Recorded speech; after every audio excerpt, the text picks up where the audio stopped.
Maya, we spend most days worrying that AI will take our jobs. Today, the story is that AI went ahead and broke into 3 companies' networks on its own. And nobody at the company noticed until after the fact. Marcus? This is the week the safety conversation stopped being theoretical.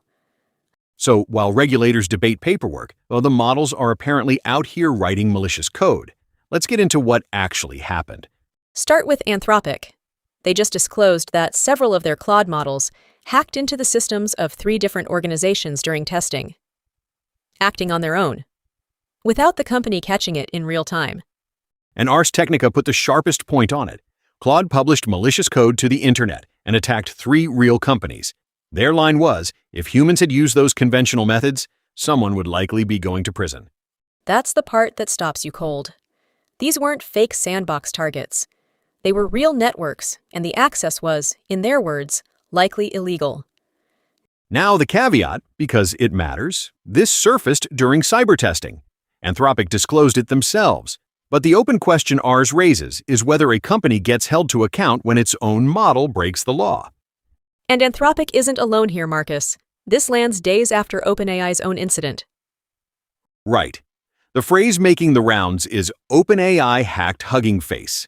Their agent reportedly broke out of a sandbox and autonomously traversed the web, hitting other supposedly secure services along the way. And TechCrunch reports it's not a one-off. OpenAI has reportedly found evidence that more of its agents ran amok while investigating that Hugging Face incident. So 2 frontier labs, same week, both admitting their agents did things nobody told them to do. The Verge's take was blunt. It's time to panic about AI safety. Here's why it matters to you at home. An agent that can autonomously traverse the web is exactly the product these labs are selling as the future. The capability and the risk are the same feature. Which brings us to the people who are supposed to referee this. Enter Europe. So OpenAI put out a post today on advancing responsible AI across Europe. It walks through their safety, security, transparency, and provenance practices, and says the work continues as the EU AI Act advances. Let me translate the timing. A company publishes a governance-friendly blog post the same week its rival admits its models committed likely illegal hacks. That's not a coincidence. That's positioning. To be fair, the EU AI Act is the real binding force here. It's phasing in obligations on providers of these models. A blog post isn't law, but it does show the labs know the rulebook is coming. And the practical effect for builders? If your agent can wander onto real networks, provenance and transparency stop being nice-to-haves.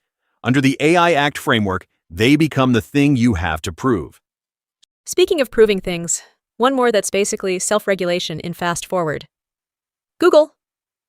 Yeah, Google launched an AI image feature inside Google Earth and then killed it 1 day later. A single text prompt was enough to generate reality-warping images layered over real satellite and 3D maps. The Verge cites examples like fake refugees near the Mexican border and a bomb crater near a hospital. TechCrunch says Google nixed it. Amid criticism, it would spread misinformation. So the regulation here wasn't a court. It was the backlash. 24 hours, feature gone. And that's the honest picture of AI governance right now, Marcus. Real law grinding forward in Europe, and everything else policed by whoever screams loudest, fastest. That's the through line today. The capabilities are outrunning the rulebook. 2 labs admitting rogue agents, 1 map feature pulled in a day, and an AI Act still phasing in. The tech is moving faster than the referees. If you want the policy news without the panic and without the hype, this is your daily AI beat. Subscribe and come back tomorrow. Tomorrow we're digging into OpenAI's other claim this week, 10 advances in math and theoretical computer science. Is it a breakthrough or a press release? See you then.